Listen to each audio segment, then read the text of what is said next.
Finding a great wave for your boat is about balancing your ballast weight, your ballast location, boat speed, and the location of delta.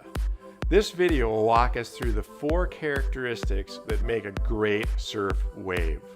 Clean face, the size and shape of the wave, the length of the wave, and push. Achieving a clean wave is determined by several factors, including hull design, prop size and rotation, and the location of delta. Since hulls and props can't easily be changed, reposition delta to find the smoothest wave possible. Delta's overall size and reversible design allows you to find a good spot to clean up the face of your wave.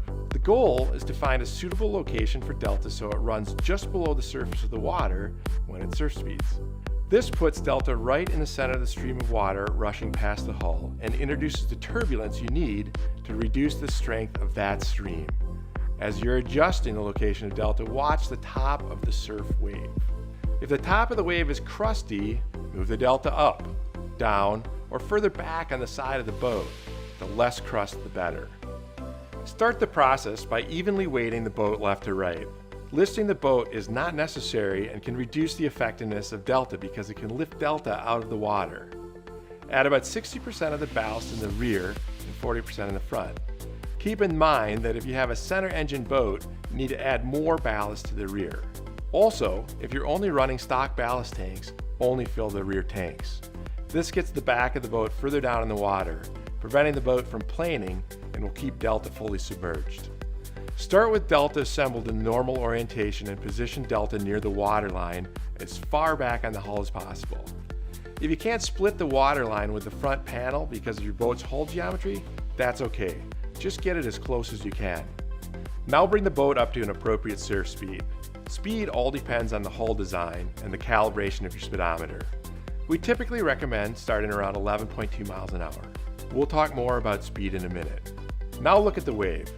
You want it clean as far up as possible. If the wave is mostly crusty, look over towards the delta.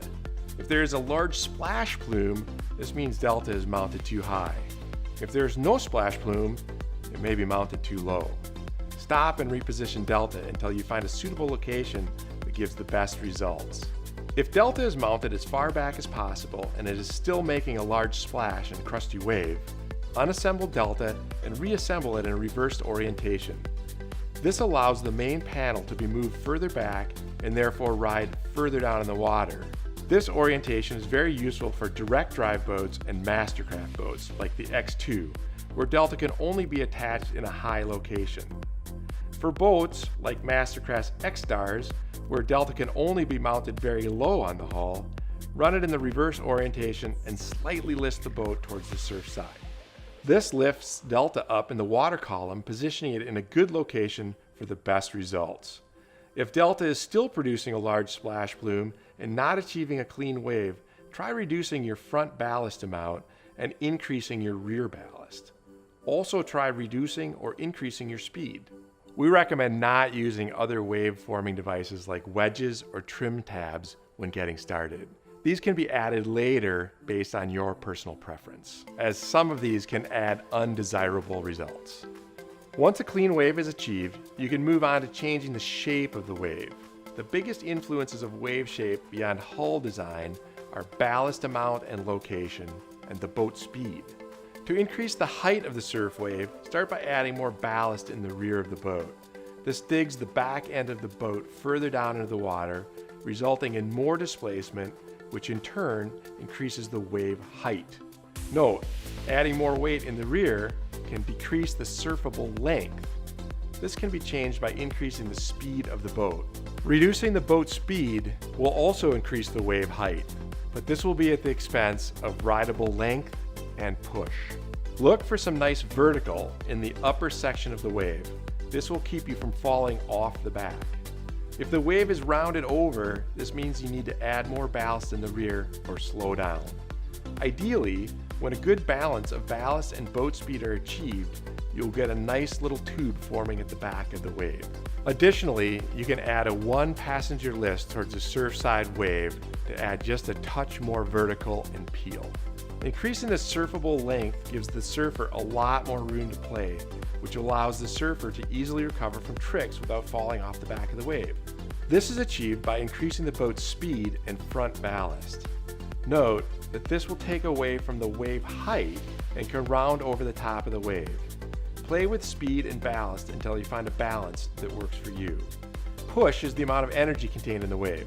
This is what pushes the surfer forward and keeps them in the wave. The vertical rampiness of the wave definitely helps with this, but the boat speed is what generates the most push.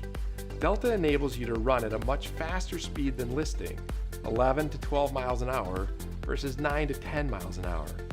By increasing the boat's speed, the water becomes more firm so that the surfboard planes out, which generates more lift and less drag.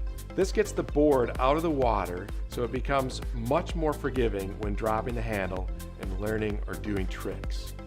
Surfboard length also plays a role in perceived push. Longer boards generate more lift, so they are good for smaller waves or larger surfers, but they are less maneuverable, so tricks are more difficult. Find a board that fits your weight range. We've noticed that many of the published weight ranges seem to be calculated with smaller waves in mind. Now that you have a larger wave with more push, you may be able to drop down a size or improve maneuverability doing tricks.